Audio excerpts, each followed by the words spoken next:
So what I'd like to do tonight, first of all, is invite Kurt Moore up, and we're going to sit down and have a little conversation about Kurt's life. Would you welcome Kurt? Thanks for sharing with us tonight, Kurt.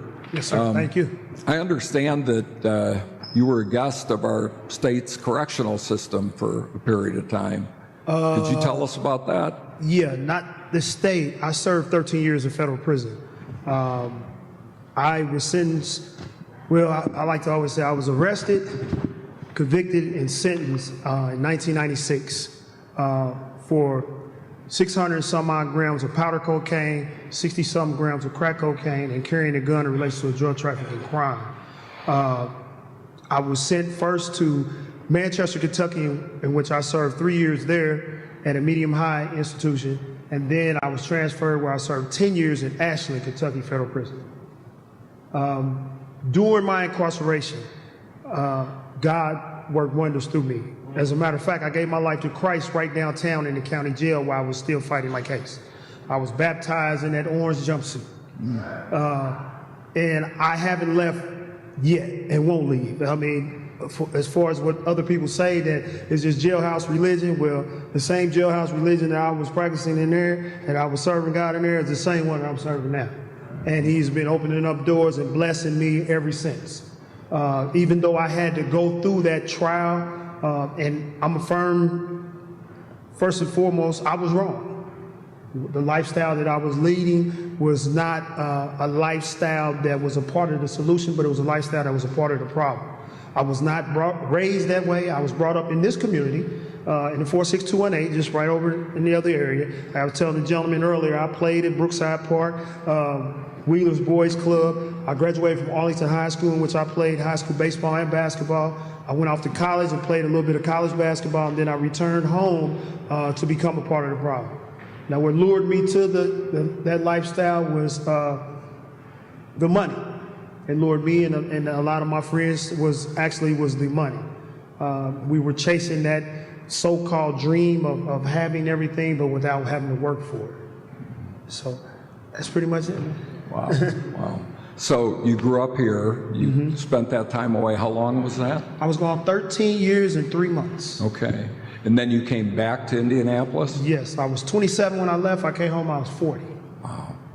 Wow. And did you look for employment when you came home? Yes. You know, the funny thing is, I think I know because I gave my life to Christ. From that point on, I started preparing myself for the day that I was going to be released. So while I was incarcerated, not only was I a strong part of the church in there in the Christian community and inside the institution, but I also was given the opportunity to receive my associates in business. I was also given the opportunity, I took hundreds of different business courses and hundreds of different courses on theology and religion and so forth. I put myself in circles that were positive circles within the institution because every day I did my time as if I was going home tomorrow. I wanted to be prepared for the time that I got out. So with that, of course, employment was a big thing. When I went in, so to speak, for lack of better terms, I was ghetto fabulous, as the young people say. You know, I thought I had cars, I had money and everything. But when I was released, I was dead broke, 40 years old, back living with my mama, and of course looking for employment.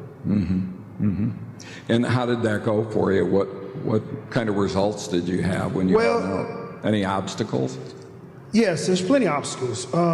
The blessing of it was, right before I was released, I wrote everybody that I thought was prominent in our community. I wrote Pastor Jeffrey Johnson. I wrote Dr. White, that was the head of IPS at the time. I wrote my pastor, Daryl K. Webster, Emmanuel Missionary Baptist Church. Well, Pastor Webster, when I got out and I went to church that first Sunday, he extended his arm and gave me a hand up. And he put me in a position where the first job I was able to get was with another member of the church, which also happens to be a boot camp brother. We know Pastor, he created a boot camp.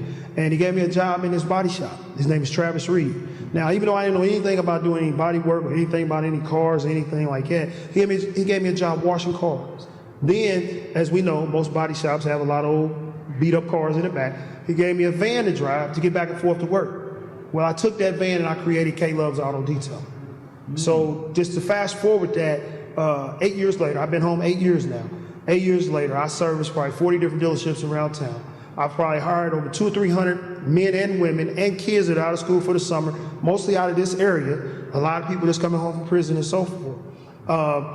And right now, I'm also hiring a lot of gentlemen that are downtown that are homeless. And I'm putting them on my mobile wash van, and we're going out to the dealerships and we're mobile washing cars at the dealerships. But we're also going to dealerships, bringing cars back to my location and detailing them there. So my thing was with unemployment at the time, even though Travis gave me opportunity to have a job, I refused to lose. So there were some doors that were closed in my face, and I knew that this was going to come, so I had prepared myself for that. But I refused to let one door close in my face and I get distraught and, I'm just going to go back to other things. So I think this is one of the major problems, is that the character or the building up, the average person I don't think that gets out of prison wants to go back to prison. But I think a lot of times when they get that first door closed in their face or the second one, that they just go back to what they know, and maybe that's not a positive thing. Absolutely. Yes, sir. Yeah, absolutely. Well, congratulations on your business success. I appreciate it. That's amazing. Isn't that great? Yeah. By the way, I found K-Love's Auto Detailing at klovesautodetailing.com, right? Yes. And yes. where can you find it physically? Where's the... We're located at 2260 East 38th Street, which is 1 block west of Keystone. We're open Monday through Saturday, 8 to 6. We detail cars, we wash cars, and whatever has to do with your car, we can get it right. We're also, because now the blessing is the same guy who gave me the job, Travis Reed, we went in together and bought a building together. So now he runs his body shop out of the same building I run my detail shop out of. But the biggest blessing, I don't want to take up too much time. No, it's all right. The biggest blessing that I have now, what I'm most passionate about, is, of course, boot camp, and when Pastor Webster has extended his arm and helped me along the way and mentored me. But also it has opened up the door for me to start a mentoring program myself, which is called Straight Up Mentoring Foundation, which we started in Arlington High School about 4 years ago.